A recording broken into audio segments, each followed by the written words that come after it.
Okay, thank you for joining us in this presentation I like to call The Little Studio That Could. I'm glad you could join us. Hopefully we can answer some questions, give you some ideas on creating your own studio. And so this is a little bit of a history of our own studio here at the Spear School of Business. And let's get started. Just first of all, a little bit about me. My name is Jeremy Sharon. I'm the production manager in the Greenwood Center for Online Excellence here in the Spear School of Business. I started in 2013, September 3rd of 2013 to be exact, and had a background in IT, in schools, and in the oil industry, and I've got my bachelor's from here, Oklahoma State, in multimedia journalism, as well as my master's in educational technology. So, there we go. Welcome back to Operations Management. Before Dr. Ireland gets started here. This is our studio in 2013 in the Gunderson building just south of us. And it was a former break room. As you can see, it was kind of Spartan, kind of sparse.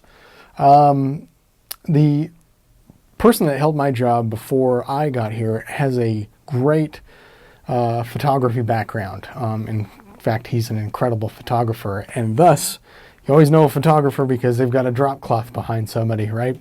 And so to kind of give some color, some life to the videos, originally it was just a drop cloth back there. And you can see we had a document camera, we had a computer, and we had a camera, and it's kind of similar setup as we still have to this day, although things have changed quite a bit. But just kind of feeling our way through how to make videos for our students. And originally, whatever the class was, that's what we put on video. In some cases, they would come to our studio just like this. In other cases, we simply recorded the live feed of the classroom that had camera and microphone, and we chopped it up a little and put it on the web. That's really all we were doing at that point.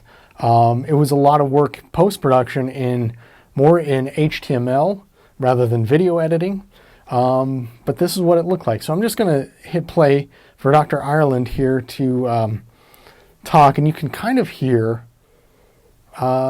excessive noise in the background.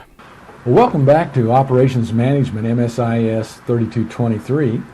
Today we're going to move into Chapter 4, start talking about project management. So at that point in the studio, directly above that document camera, that big white thing sitting on the desk, was an air vent, a 2 foot by 2 foot air vent that blew constantly, 24 hours a day, 365 days a year. It was a great way for us to know the power went out because all of a sudden it'd be quiet in the Gunderson building. But other than that, that thing blew constantly, and it blew right over our presenter. So it wasn't the best setup. Obviously, also, there is no soundproofing in that room. It's just 4 blank walls, really, with the exception of that drop cloth behind Dr. Ireland. If you've ever moved into a new house or apartment and there's nothing in there and you notice that echo that bounces around, that's because nothing's on the wall, right? Nothing is absorbing that sound that you normally wouldn't hear. Simple steps across the room, whatever, you're hearing it. Well, we were hearing it there in the Gunderson studio. So that's 2013. Now let's move forward here. Before Dr. Biros moves, I'm going to go. You can see a little bit there. Starting in 2014, we made some slight upgrades. We upgraded the camera. We had the same document camera, I believe, and we did some do-it-yourself soundproofing that I installed myself that you can see on the wall right there. It kind of did the trick. It was better than it was without it. So we also upgraded to HDMI. We went really from VGA to DVI to HDMI, and I don't know if you care about that, but it caused us to do some certain things by a new switcher, which allows you to switch from different inputs. So you could switch from the computer input, the document camera, or the camera. And the professor just sat there and he basically directed his own little video switching inputs between the camera, the computer, the document camera, etc. We no longer do that, and that's how we had it set up at that time. Also, you'll notice the green screen in the background on the picture on the left. Dr. Biros is literally sitting at that desk, and I took this picture at Old Central in one of the classrooms, and I still like that picture to this day.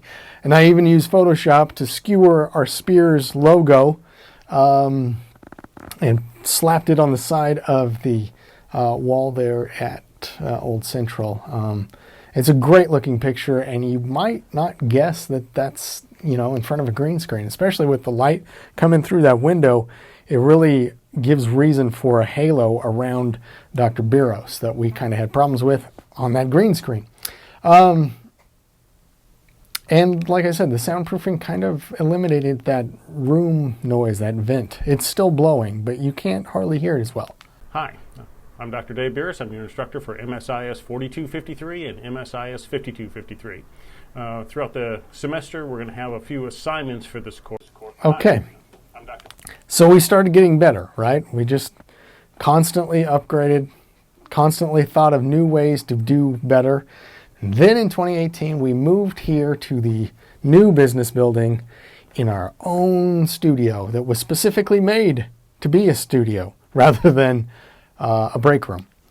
And so this is what it looked like when we finally got everything together. We had some battles over the soundproofing. It was professionally installed. And I can tell you there's a huge difference between doing it yourself and somebody professionally doing it. But you have to do what you can do within your budget. So, and we'll talk about some prices of things later on in this presentation. But it's a good looking studio, right? The one on the left is the studio I'm in right now. It's got a green screen, 1, 2, 3, 4, 5, 6 different lights. Even when it's professionally made, though, you're still kind of working out some kinks, some bugs. We used that circle light, that ring light for a while to get more light on the person's face until we figured out how to alter our lights a little bit. That second studio is our second studio. We share that with the marketing department. Originally, we thought we may be using it for video much more than we currently do. It's also set up to do podcasting, staff photos, passport pictures. We do all sorts of stuff in that studio. That was the last time it looked that organized. But it's a working studio, and several different people use it in several different ways. So since we share it, it kind of gets a little discombobulated. So a note on the switcher. Let's see if I've got a better picture of that. It's the device just to the left of the laptop on that desk there in front of the iPad. And for a long time, like I said, with Dr. Biros and Dr. Ireland, they were dictating what was on camera at one time. And if they wanted to be on camera, they'd switch over to the camera input. They wanted the computer, they'd switch over. Sometimes they'd forget. It was kind of confusing. And we developed an idea of just standing in front of the green screen or sitting at the desk and presenting and recording both the camera and the computer input at the same time. And then blending them in post-production so that it kind of has the look that you see right now. And I think it has worked out so well that we would never, in fact, I know we're never going back to switching back and forth. It was too confusing for the professors. Like I said, if they forgot to switch over to a slide or the document camera, then nothing was recorded or the wrong thing was recorded. And it just looks so much better now. And like I said, it took one thing off the professor's to-do list when they come in here. Another shot of it, you can see our green screen. One of the big goals was proper lighting of our green screen with these lights. These are LED lights, and I can get you prices on that if you are interested. They're great lights, very reliable. And on that picture on the left, you can see that is our teleprompter. I've got a closer picture coming up. But all of those devices on the desk and the camera behind the teleprompter, all of those inputs can be recorded at the same time so that we can work better with the professor's material. So if they want to scramble something on the iPad or present something on the laptop, or if they prefer the Mac, we can do that. So we did have some struggles with middle management, I would say, regarding soundproofing, the green wall that's back there. Oftentimes you get people that are more concerned long-term. Maybe we're not going to have a studio in here in 50 years. Do we really want a green wall?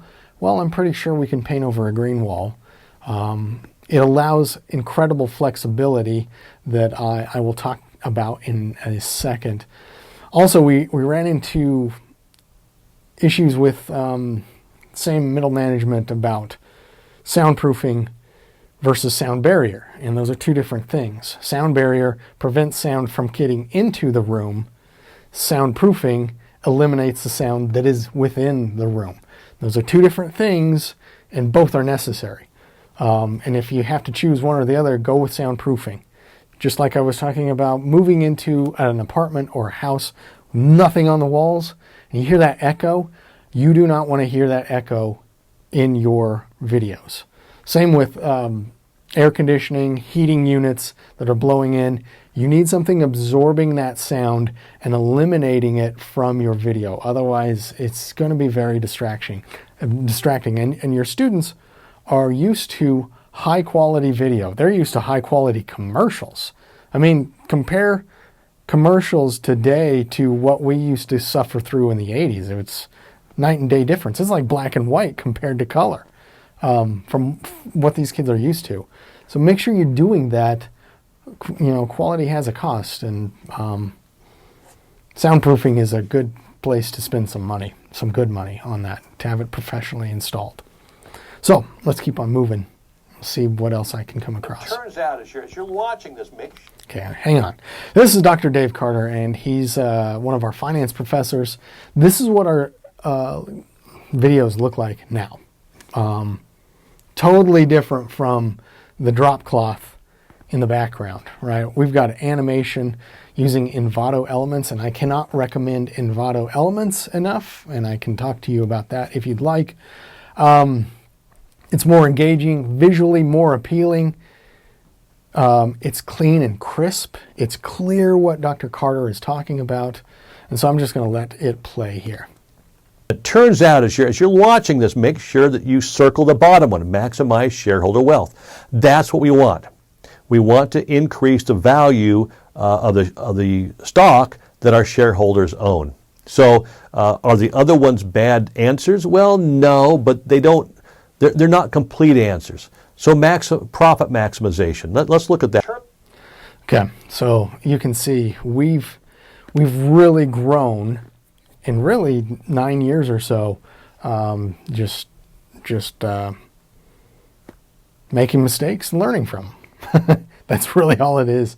The versatility of the green screen allows us to move our subject wherever we want. So Dr. Carter in this video is standing in the middle of the room, but we need room to put his information, right?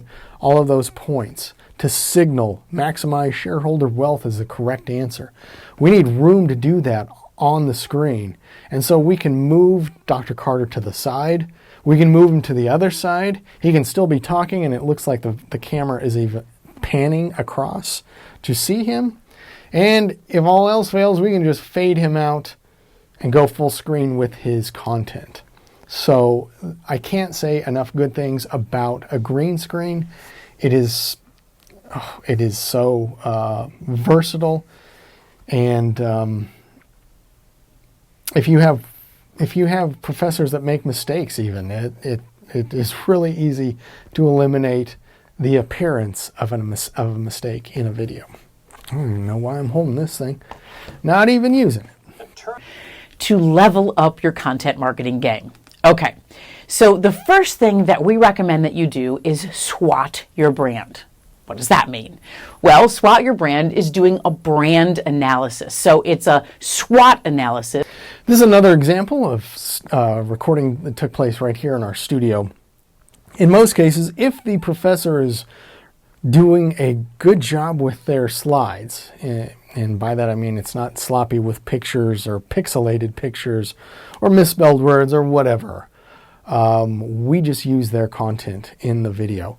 And in this case, Dr. Kuzmeski's slides are being presented at the same time as she's standing in front of the teleprompter, and she's literally just looking at her slides and discussing her slides.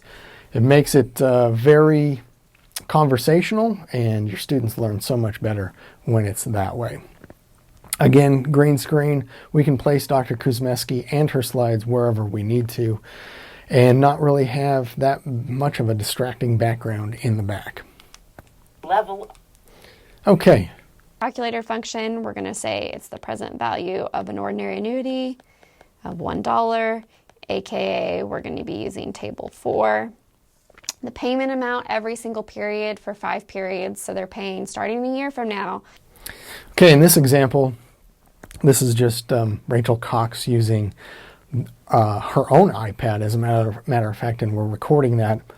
That can be a little difficult to do depending on the setup, but it is clearly possible, and it's just not as easy as PowerPoint slides. But our studio is very versatile in that it allows the professor to use their equipment or our equipment, whatever works best for them. We prefer they use our equipment because we know passwords, and if it locks or whatever, we can unlock it.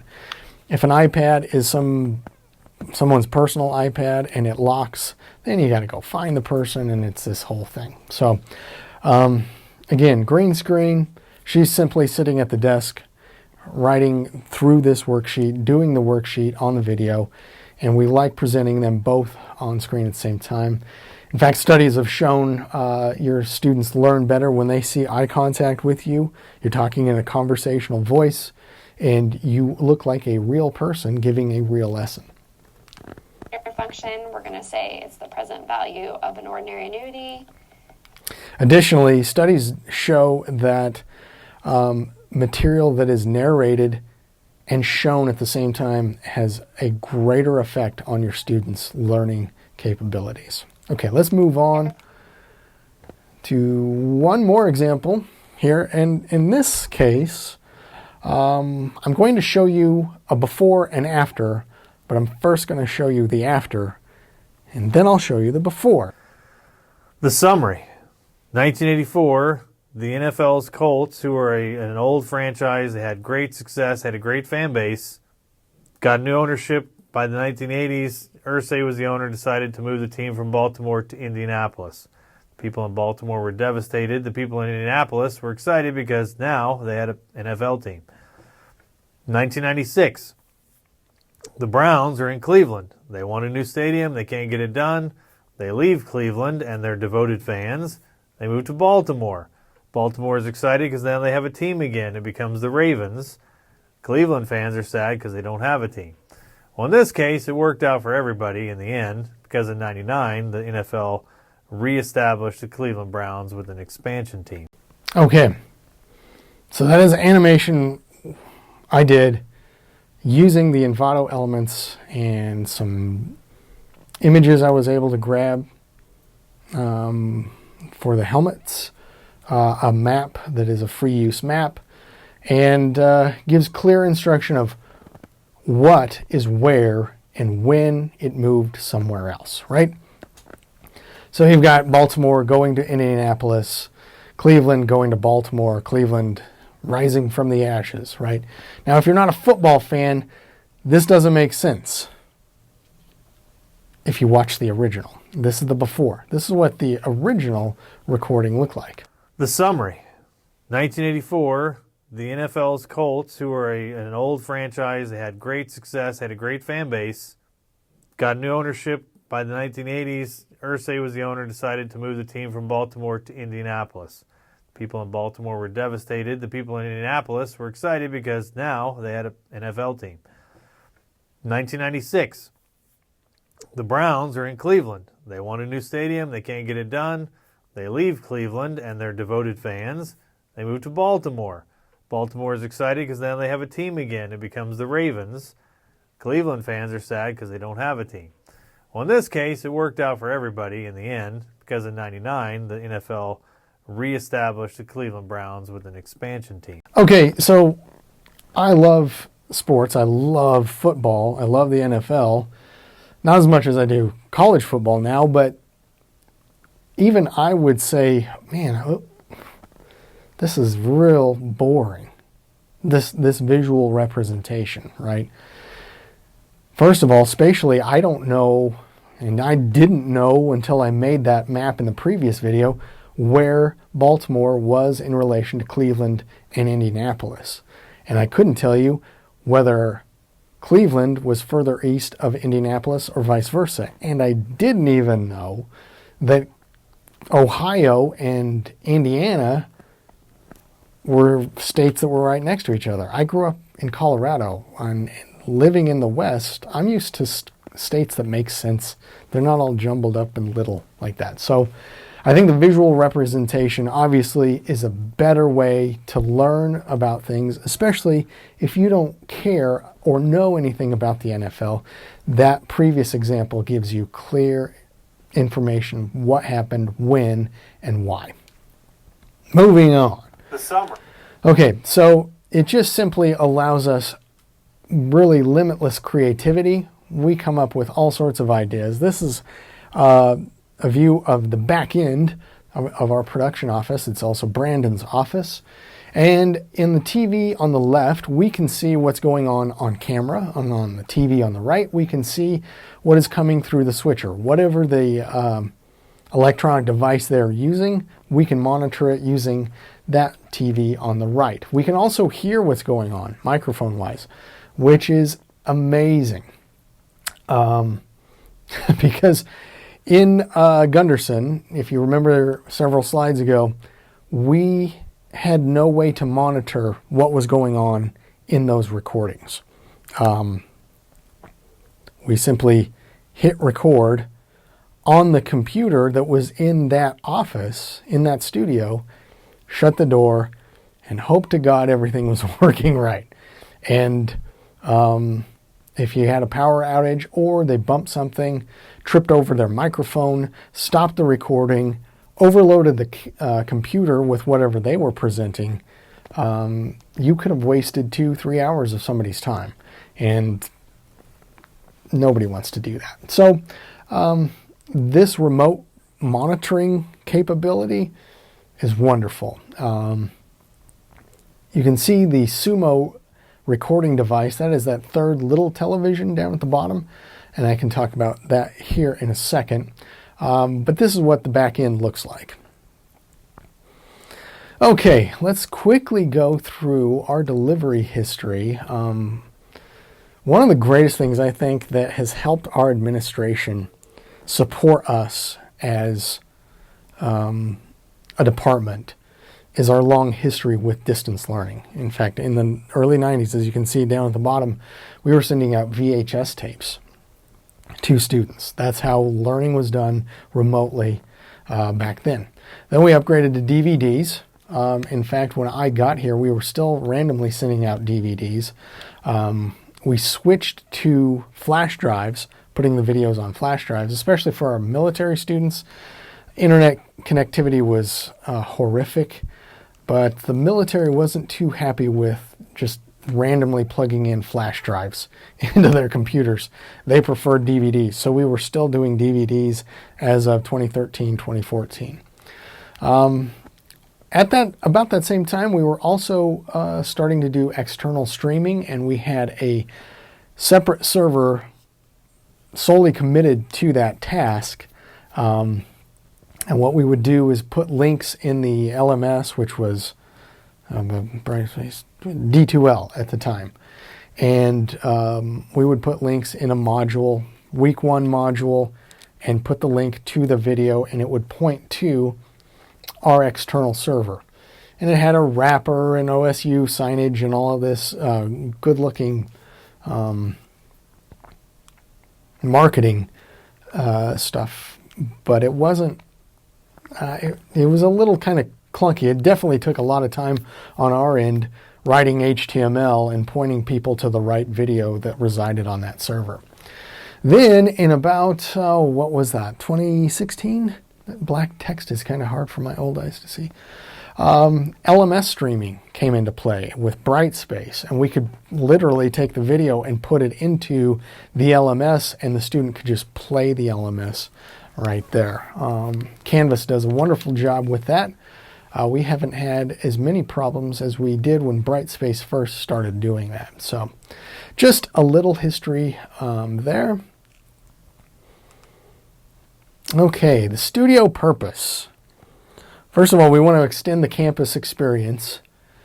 In the old days, using the green screen, that was my original thought, is let's just have pictures of campus, because a lot of these students never show up to Oklahoma State here in Stillwater. They, live in different states around the world, whatever.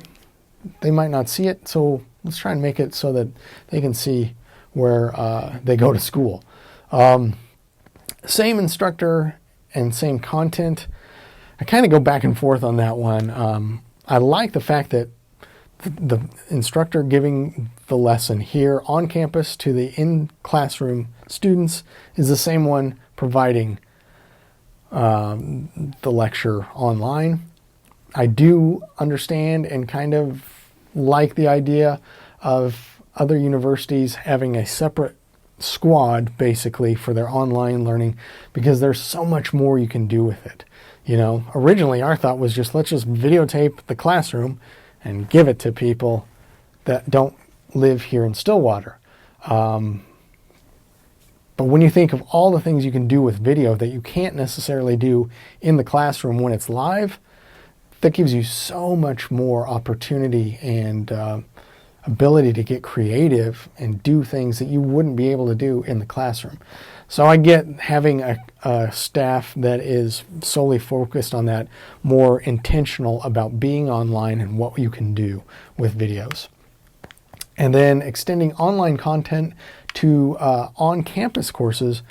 We're talking about on-campus courses that are using a blended model or a flipped model where the student watches the video at home, that's class, then they come in and they do work in class rather than the other way around. And we've done it all sorts of ways. We also do a lot of promotional videos here in this studio.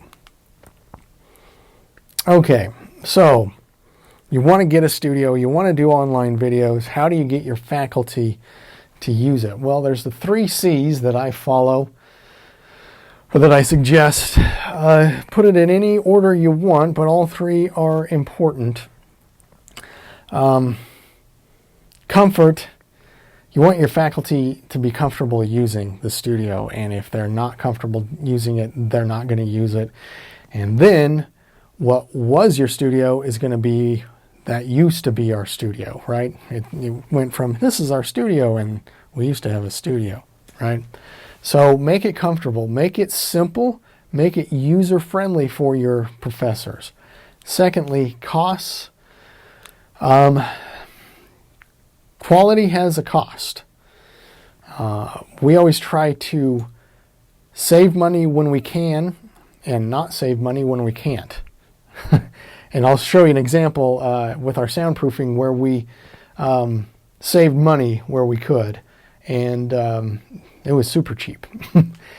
But other things, the soundproofing itself, it's not cheap. Cameras are not cheap. Good microphones that you can rely on are not cheap.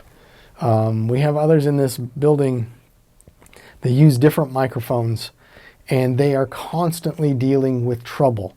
Radio interference, frequency issues, static. We did a good thing and got good equipment, and it hasn't failed us. And that comes with a price.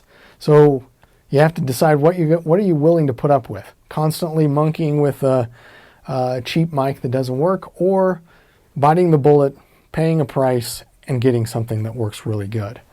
The same thing goes with the camera. I mentioned the soundproofing. We also realized it's very important to have duplicates of things, just in case something breaks. Microphone lapel mic wires are notorious for getting bent because somebody forgot that they still were tied to a microphone and it shut in the door or whatever, it bent, now it's worthless. We have backups of just about everything in our studio just so that we can replace it quickly, because the minute you need it, that's the minute you need it. You don't have 2 weeks to wait for a replacement to come in. And then finally, creativity. Just get creative with it and find a professor that really likes the idea of being in front of camera and being intentional about their lesson, making people learn. Somebody that's aware of Richard E. Myers' whole principle of cognitive theory of multimedia learning, that wants to really work with students and let them learn, because you can learn through video. It just takes some effort. So find somebody that's like that and let them be your studio evangelist, and have them help you sell the purchase of this studio. Okay, so basic requirements. A couple of things.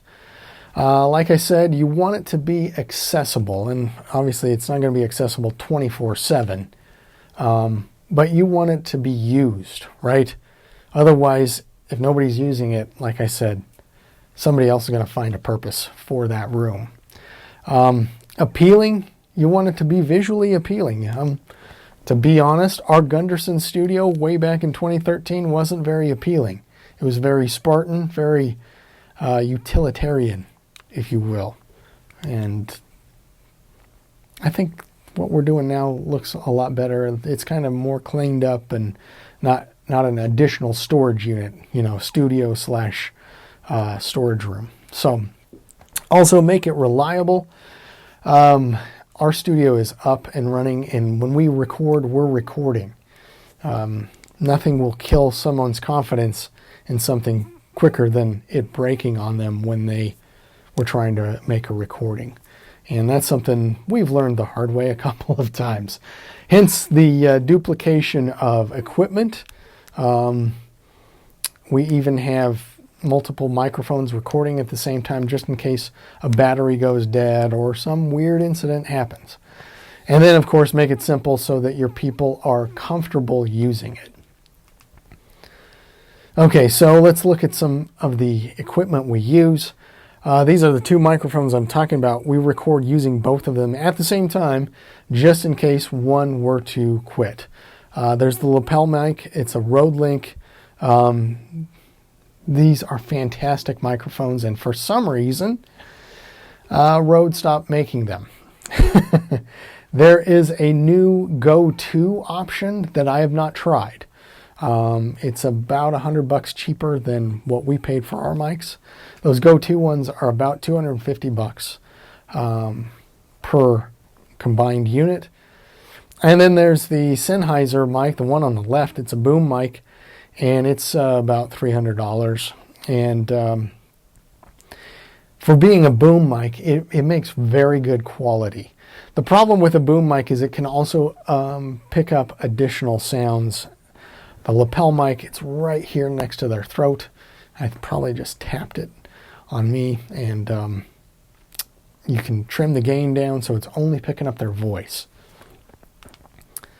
Oh, let's see. Soundproofing. This soundproofing in our studio in some places is, 3 inches thick? Yeah, we have 9 panels of them. 3 inches thick, 2 foot by 4 foot on some of them, and the others are 4 foot or 5 foot long. 2 studios were soundproofed at the cost of $3,400. So that is a kind of a steep price, but it is well worth it, and we haven't regretted it. You can see, like I said, go cheap when you can. That thumbtack in the middle, my voice is still changing. Thumbtack in the middle picture is holding up our wiring system, just a little cable management courtesy of 3M Tacks. This is our camera and teleprompter. The teleprompter has been a game changer.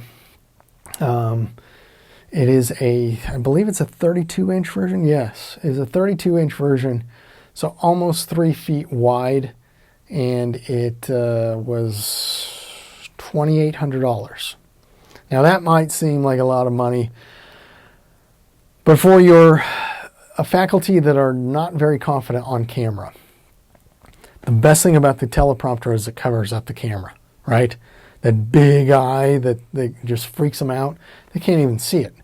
Their slides are up on the teleprompter, and they end up paying attention to their content, forgetting about the camera. They come across more confident, more conversational. Some of them do. Some of your professors, I mean, just give up hope. They're not going to be conversational.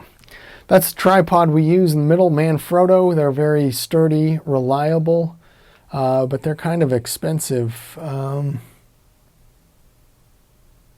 I don't have a price on that. But they're not going to let your camera drop.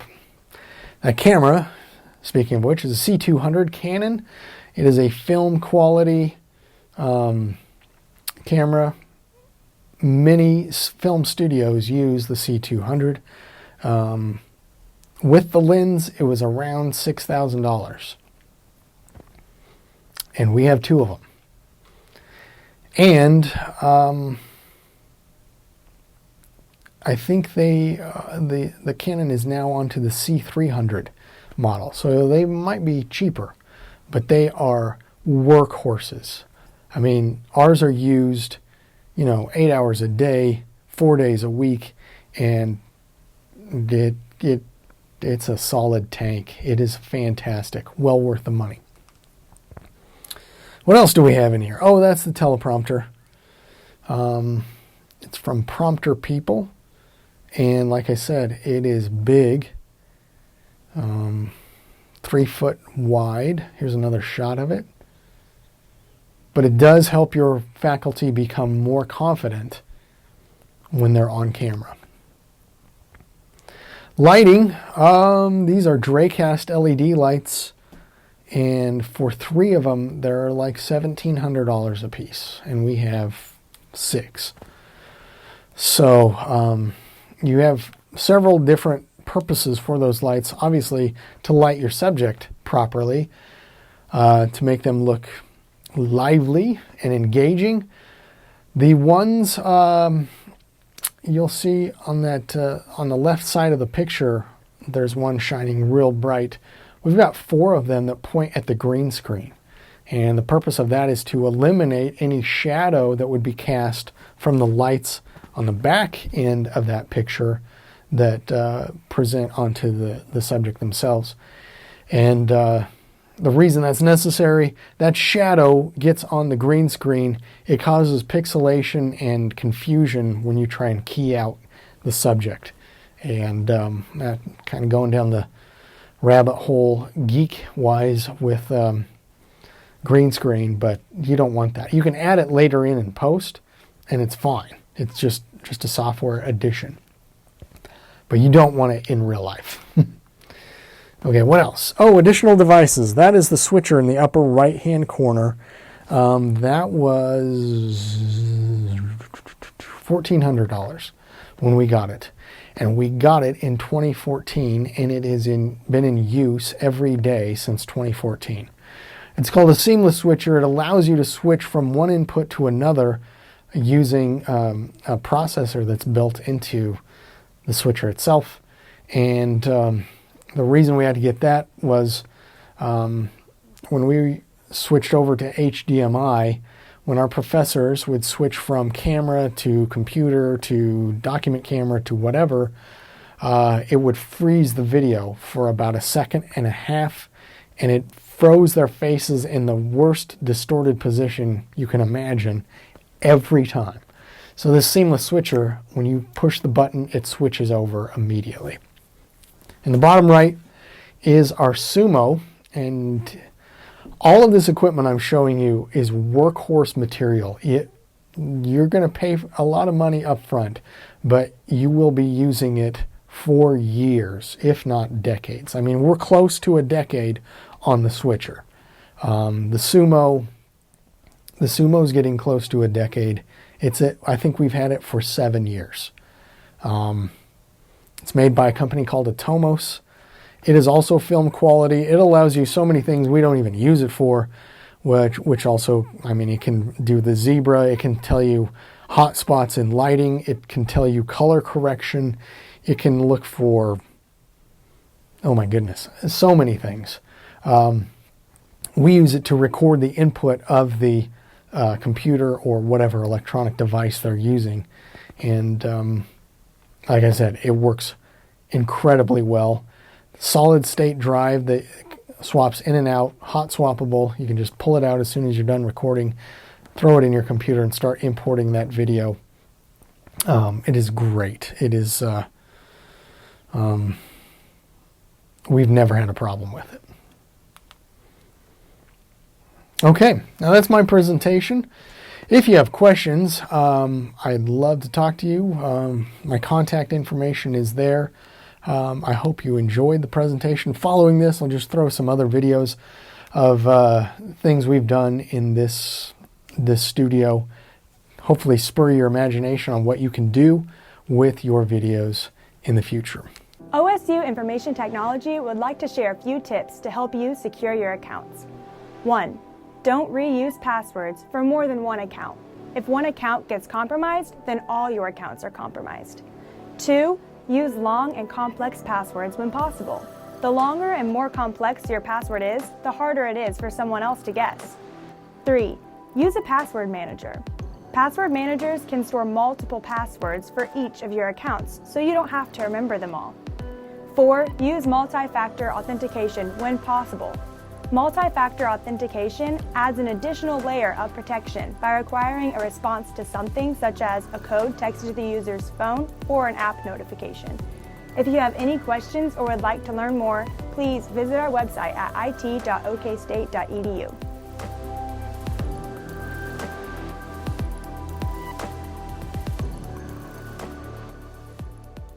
All right, welcome back in. We're going to talk about a couple more branding successes, and we're going to look at going to the Northwest. So we're going to look at Gonzaga and Boise State. So we'll start with Gonzaga. They're in Spokane, Washington, which is a population around 200,000, pretty young town, 280 miles east of Seattle, and a lot of steel, metal products, and farming in that region of the state of Washington. Gonzaga was founded as a Jesuit school in 1881. It was a great miracle finish that we'll get to see in 1984, and technically 84. It was the 83 season, but it was 1984 Orange Bowl where they beat one of the best teams in the history of college football, the number 1 ranked Nebraska Cornhuskers. 24 yards and a touchdown now. It's a 31-30 game.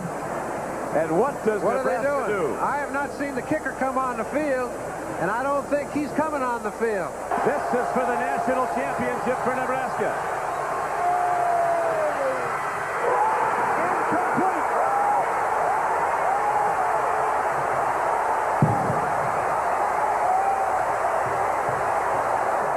So Schnellenberger really set the tone and got success.